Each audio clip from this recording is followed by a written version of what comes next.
Hey everyone, it's Nightharu here, and today I want to talk about Ashes of Creation. So this is a game that has been in development for, I want to say the Kickstarter was like 6 or 7 years ago. It's been a while. I've been following it for a significant portion of that time, but certainly not the entire period. And the game has finally gotten to the point, it's actually been a little bit now, but I would say it's finally gotten to the point where I am comfortable recommending it and kind of talking about it. I think that the launch date is years away. I would say probably 4, maybe more, maybe 5, I don't know. I think it's a long ways away. And you'll hear a lot of hype videos. People like make videos that are like, hey, it's coming out, I think it's gonna come out this year. That's just crazy. If so, please don't watch those people. They're lying to you. But anyways, I don't want this to, my point in saying all that is like, I don't want this to be a hype video because the game is years and years away. And things could happen in the meantime, you know, the whole thing could go under, you know, the world could be swallowed by the ocean. I don't know. Things could happen in the meantime. And so I don't want this to be a hype video where you're like, super excited, but I do think it's cool. And I think the whole process, it's open. You can see the whole process of development, and there's a lot of stuff to talk about, and I'm really excited for it. I think that this is going to be the game that every other MMO is going to want to be and is going to try to copy. This is going to be like WoW in the early 2000s. This is going to be like EverQuest. That's my take on it. They are reinventing the MMO genre. And I say reinventing, I think what they're really doing is following through on the promise. MMOs in recent history are just basically clones of one another with some things changed. And those things are meaningful and do change the game a lot. But to me, it doesn't feel like most MMOs, in any MMO, I'm just going to say that, is really pushing the boundaries. Some of them will push it in one area and will be like, hey, how could we do this better? How could we do something different? And that would be really cool. And I think that none of them are really doing it very well. I would reference some other creators that have said stuff like that, that have been around in the genre for a while, that are like, I'll get back into MMOs when they you know, start doing something new.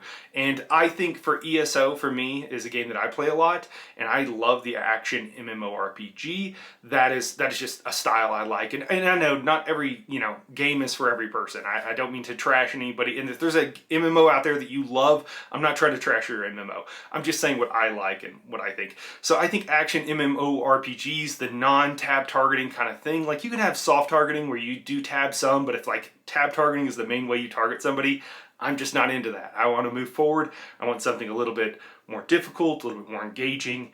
And I think that Ashes of Creation is going to be that. In addition to kind of like iterating and kind of trying to fulfill on the promise, is that they're taking all this knowledge that we've gained from MMOs. MMOs weren't a genre at one point, right? And it's developed over time, and now we know a lot of things about MMOs. We've gotten a lot of data. We've got decades worth of data on what people like, what they don't like, what we don't want in our games, what we do want in our games. And to a large extent, you know, competition breeds innovation. And what is happening is that a lot of these companies aren't really innovating. And I think Ashes of Creation is. I think they're iterating on the genre, and I think it's going to redefine it. And I think we're going to get a bunch of clones, a bunch of copycats, and you know, I wish them the best of luck, but if they're not looking forward, if they're not trying to do something new, I don't think they're going to make it. And I think that when Ashes of Creation comes out, you know, everybody's like, oh, is this game dying? Is this game dying?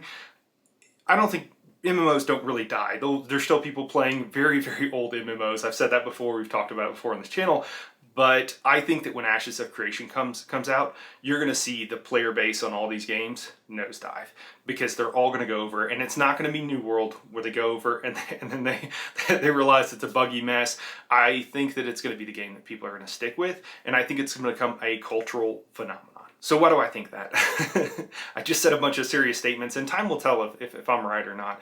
But there's a lot of reasons, and the reasons that I think I want to cover, that's part of this video. And I also want to talk to people about the cool things that are going to be in the game that are already in the game, that they have done on live streams, developed, that are actually in the game. It's a real thing that will come out. Now again, caveat, things could go wrong, but I don't think, short of something catastrophic, I don't think that's going to happen. So one of the reasons that I think, and I have a lot of confidence in the game and that it is going to turn out well is because of Steve Sharif. Steve Sharif, if you don't know, he is the creative director who is the person who is in charge of the direction of the game. That's what a creative director typically does. Now, game companies aren't cookie cutter. Sometimes the creative director at one company might do something different than another company, but in general, the idea is that they are the one who's in charge of where the game is going. I've talked about creative director for ESO here on this channel before in a somewhat critical light. But the cool thing about Steven is that not only is he the creative director, he's also the owner.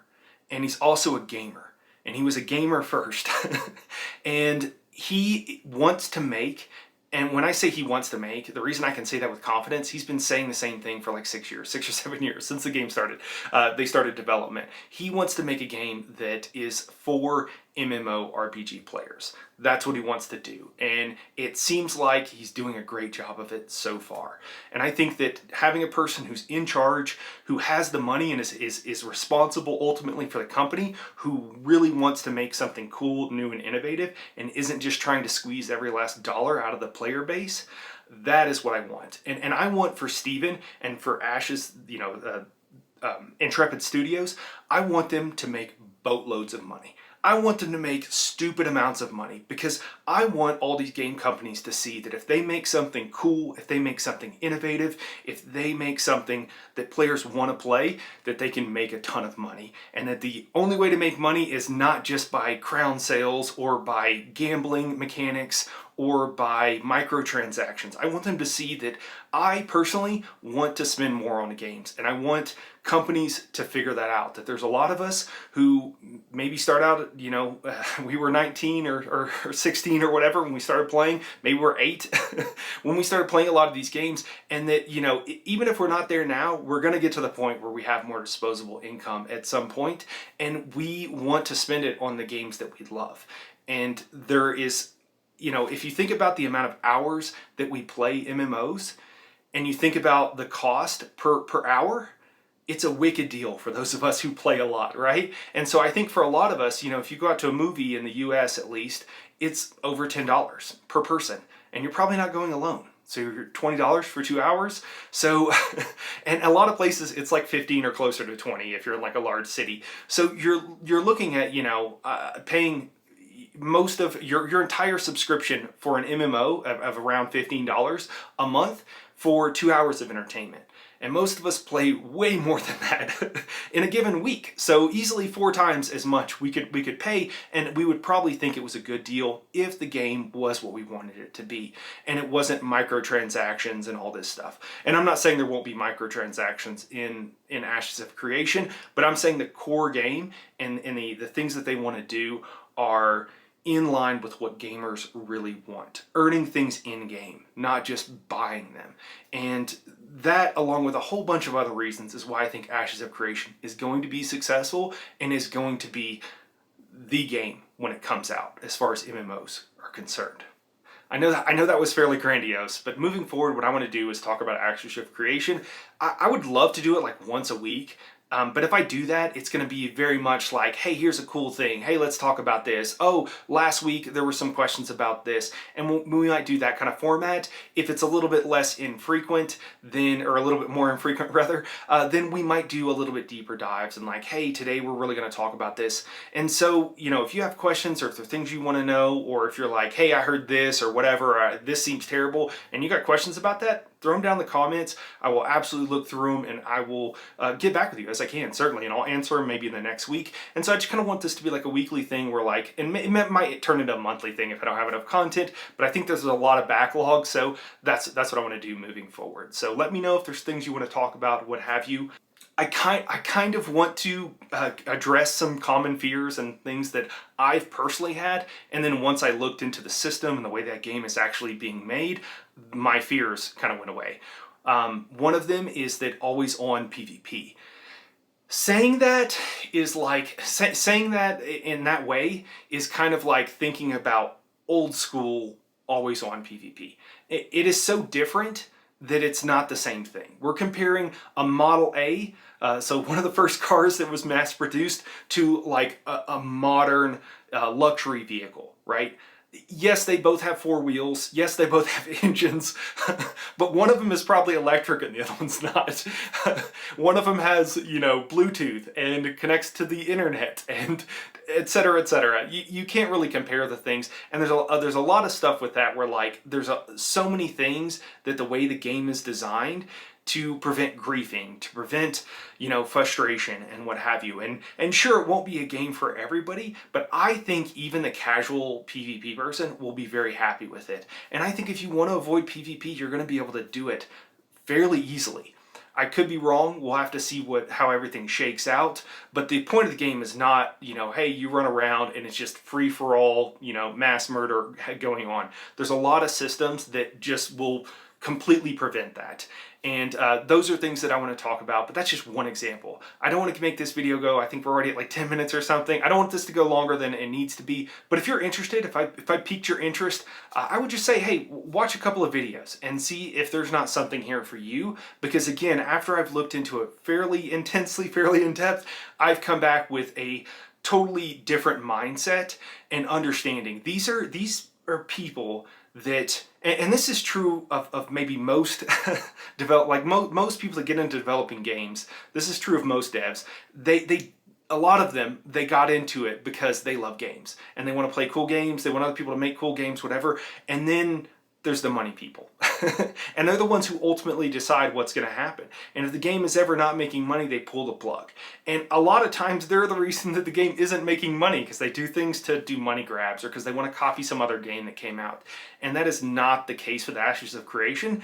And it's open development. You can see, you can go, you don't even need to watch my videos, honestly. You could go watch the live streams. They're really long. So my goal is going to be to condense these down and to communicate some stuff in a short format and give you a lot of information. These, they're hour and a half, 2 hour live streams. And so, but you can go see it and you can see them talking to the developers, whether it's for artwork, whether it's for back-end programming, and you can see them and talk to them and you can see what it's like. And obviously you're not talking to them, but they accept questions. You can, the end of every month on Friday, they will do a live stream and you can go see and not just take my word for it. But anyways, we're going to be doing that moving forward. I hope it's going to be as fun for you guys as it is for me. I'm super excited for this game. I know it's years away. It might be half a decade away. It might be more. And honestly, I want them to take absolutely as much time as they need so that when the game goes live, it's a great game and we can all be hyped for it. So hopefully you'll join me on that journey, and one day we'll be able to be playing Ashes of Creation together. Thanks for watching.